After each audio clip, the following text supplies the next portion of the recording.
नमस्कार दोस्तों, Ajay sir GS concept में आप सभी मित्रों का स्वागत है। आज हम मौर्य साम्राज्य के बारे में पढ़ेंगे।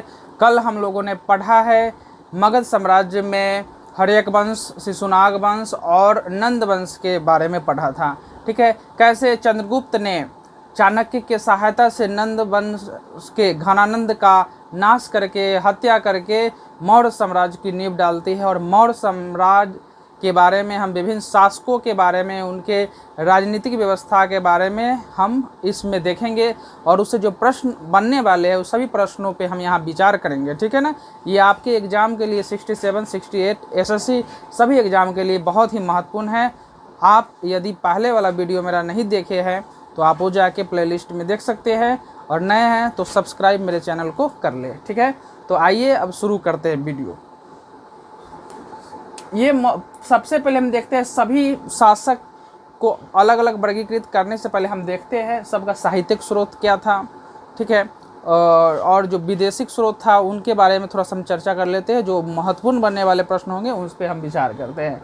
जैसे साहित्यिक स्रोत, एक अर्थशास्त्र। ठीक है, अर्थशास्त्र जो चाणक्य द्वारा लिखी गई है, और ये मौर्य साम्राज्य, मौर्य के राजनीतिक, आर्थिक सभी विषयों पे ये चर्चा का ये पुस्तक बनाया गया है, जो चाणक्य द्वारा। चाणक्य, कौटिल्य और उन्हीं को विष्णुगुप्त भी कहा जाता है। ठीक है, तो ये तीनों नाम याद रखें, चाणक्य, कौटिल्य, विष्णुगुप्त, एक ही व्यक्ति का नाम है। ठीक है, इसमें अर्थशास्त्र में, पुस्तक में लोक प्रशासन, अर्थशास्त्र, राजनीतिक पर लिखी गई यह पहली पुस्तक है। ठीक है ना, ये राजनीतिक पर लिखी गई पुस्तक है, ये है।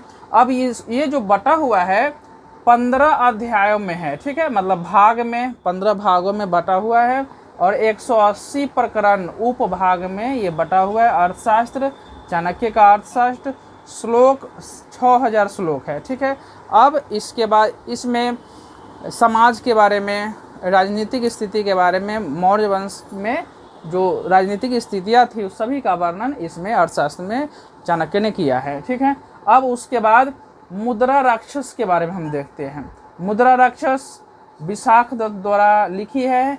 इसमें कौटिल्य द्वारा नंद वंश का नाश करने का वर्णन है। ठीक है ना, तो मुद्रा राक्षस में जो है, जो कौटिल्य द्वारा नंद वंश की नाश का इसमें जिक्र है, वर्णन है। ठीक है, तो ये भी इम्पोर्टेंट है। ठीक है, अर्थशास्त्र के अनुसार भू राजस्व जो था 1/6, 1/6 था। ठीक है ना, 1/6 था भू राजस्व, किसके अनुसार? तो अर्थशास्त्र चाणक्य के अनुसार। अब मेगास्थनीज की इंडिका, सेल्यूकस का राजदूत, ये सेल्यूकस का राजदूत था। ठीक है ना, और सेल्यूकस जो था वो उत्तराधिकारी था सिकंदर का। तो सेल्यूकस का राजदूत जो मेगास्थनीज था वह 304 ईसा पूर्व से 299 ईसा पूर्व तक यहाँ इंडिका का 1891 में अंग्रेजी अनुवाद मैक्रिंडल द्वारा किया गया। ठीक है, ये भी इम्पोर्टेंट होगा कि अंग्रेजी, इंडिका का अंग्रेजी अनुवाद किसके द्वारा किया गया? तो मैक्रिंडल द्वारा 1891 में किया गया। और इसी में मेगास्थनीज के बुक इंडिका में सेंटोकोटस कहा गया चाणक्य को, चंद्रगुप्त को क्या कहा गया है? सेंटोकोटस कहा गया है। पाटलिपुत्र को पोलिव्रथा कहा गया है, ये इंपॉर्टेंट है, पूछा गया एग्जाम में है बीपीएससी के, तो पोलिव्रथा कहा गया है। ठीक है, शिव को डायनोसियस कहा गया है। किसमें? वो अपने पुस्तक में लिखा है, डायनोसियस करके लिखा है शिव को, जो यहाँ के इष्ट देवता होते थे, मतलब मौर्य साम्राज्य, मौर्य वंश में जो देवता थे उनका डायनोसियस शिव को, और कृष्ण को हेराक्लीज लिखा हुआ है। ठीक है ना। अब भू राजस्व की जो इसमें राजस्व था 1/4 था, उसमें अर्थशास्त्र में कितना का जिक्र है? 1/6 का, लेकिन इसके अनुसार कितने में? 1/4 का। 7 जातियों का वर्णन है। ठीक है, तो एक चीज़ ये भी इम्पोर्टेंट है कि इंडिका में मेगास्थनीज ने कितने जातियों का वर्णन किया है? तो 7 कास्ट, 7 जातियों का वर्णन किया है, इम्पोर्टेंट है। ठीक है, अब दोस्तों ये सारा डाटा जो मैंने है एक अच्छे तरह से तैयार किया है, जो आपके एग्ज़ाम के लिए बहुत ही इम्पोर्टेंट है। ये क्विक रिवीजन भी होगा आपको। ठीक है, आप बहुत ही बढ़िया सभी का है। चंद्रगुप्त द्वारा सौराष्ट्र में सुदर्शन झील का निर्माण हुआ।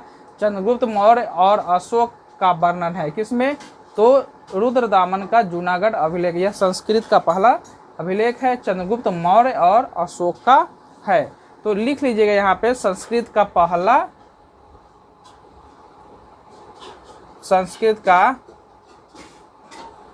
अभिलेख, ठीक है ये। अब आगे मुद्रा राक्षस जो विशाखदत्त द्वारा लिखा गया है, चंद्रगुप्त के लिए ब्रीसल शब्द का प्रयोग हुआ है। अशोक के अभिलेख, अब अभिलेख देखते हैं 1837 में, ठीक है ना। किसने अशोक के अभिलेख सबसे पहले पढ़ने का काम किया, तो जेम्स प्रिसेप ने अशोक के अभिलेख पढ़ने का काम किया। दिल्ली टोपरा अभिलेख को पढ़ा, सबसे पहले दिल्ली टोपरा अभिलेख को पढ़ा। 14 शिलालेख है, मतलब रॉक एडिक्ट्स 14 है और पिलर एडिक्ट जो है 7 है, ठीक है, ये याद रखें। अशोक के कुछ महत्वपूर्ण शिलालेख, पहला में पशुवध निषेध रहता है कि अशोक के किस शिलालेख में पशुवध निषेध का वर्णन है, ऑप्शन में दे देगा पहला शिलालेख, दूसरा, चौथा शिलालेख, 8वां शिलालेख, 13वां शिलालेख और 14वां, इस तरह से ऑप्शन रहेगा। तो आपको पहला शिलालेख गोलक करना है।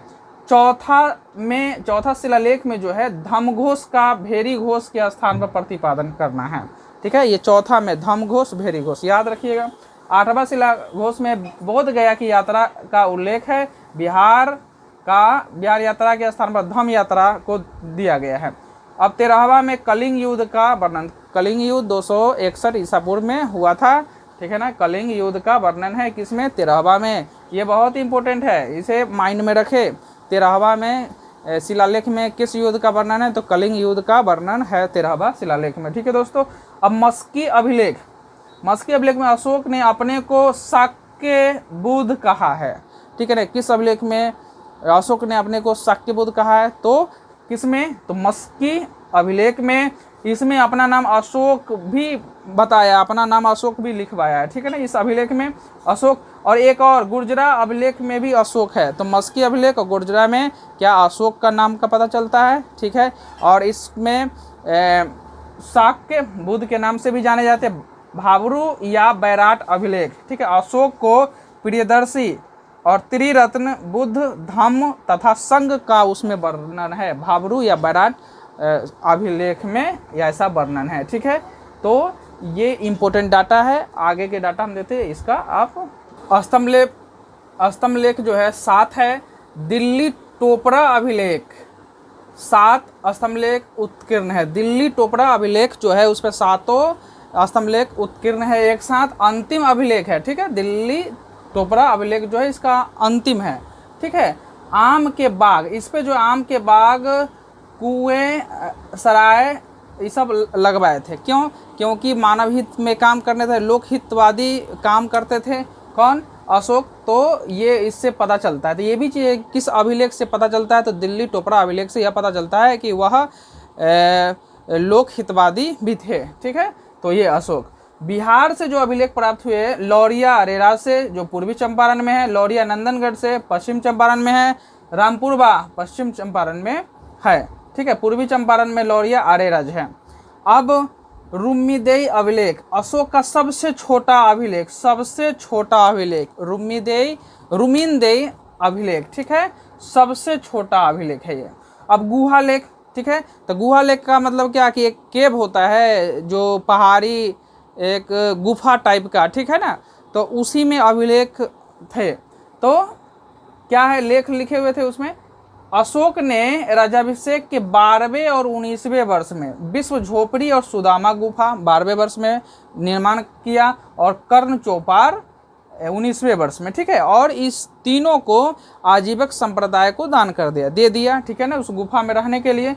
अशोक के साधना करने के लिए अशोक के पौत्र जो दशरथ नागार्जुनी पहाड़ में गोपी लोमर्सी एवं बड थिक गुफा बनाया गया, इसको भी दान कर दिया किसे, आजीवक संप्रदाय को, ठीक है, आजीवक संप्रदाय।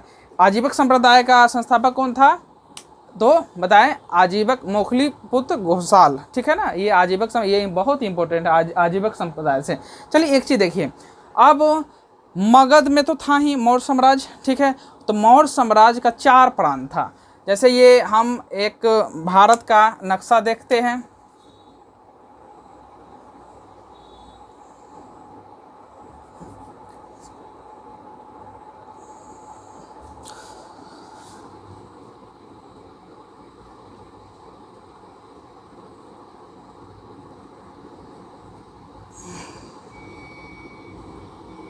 ठीक है, ये भारत का दरअसल, तो ये जो था यहाँ पे जगह उत्तरापंथ था, उत्तरापंथ, इसकी राजधानी जो थी ये तक्षशिला था, तक्षशिला, ठीक है ना, इसकी राजधानी तक्षशिला।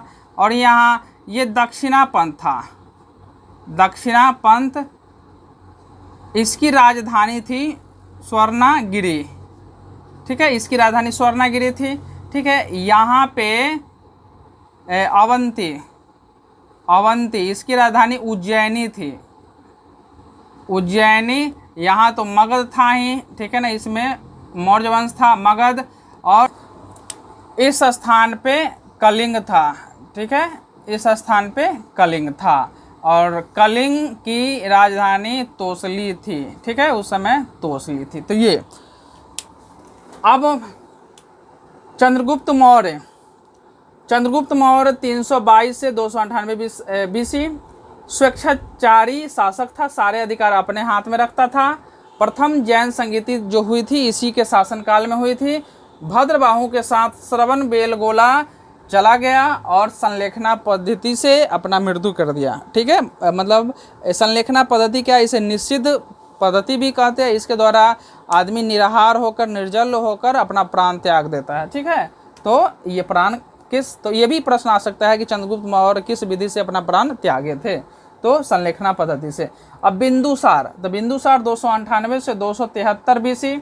अमित्रघात, अमित्रोचेटक्स, 2 नाम है, अमित्रघात, अमित्रोचेटक्स, ठीक है। सीरिया शासक एंटियोकस प्रथम ने डायमेकस को इसके दरबार में भेजा, ठीक है, डायमेकस को, और टॉलमी ने डायनेसियस को भेजा, ठीक है। ये मसाला के लिए भेजा, मसाला अन्य मादक पदार्थ के लिए इसके दरबार में भेजा, ठीक है। एक फिलोसफर भी चाहता था, इसलिए डायनेसियस को भेजा, ठीक है। अब अशोक 273 से 232 BC अभिलेखों में देवानी प्रिय एवं प्रियदर्शी, देवानंग प्रिय, ठीक है, कलहन के राजतरंगिणी में श्रीनगर को अशोक ने बसाया था, ऐसा है लिखा हुआ, ठीक है, कलहन के राजतरंगिणी में। तो अंतिम शासक जो था बृहद्रथ, बृहद्रथ था, ठीक है। इसको पुष्यमित्र शुंग इसकी हत्या कर देता है, ठीक है, और शुंग वंश की स्थापना करता है, ठीक है। अन्य महत्वपूर्ण तथ्य में देखते हैं, निष्क सोने के सिक्कों को कहा जाता था, मौर्य साम्राज्य में सिक्के चांदी के सिक्कों को करसापन कहा जाता था।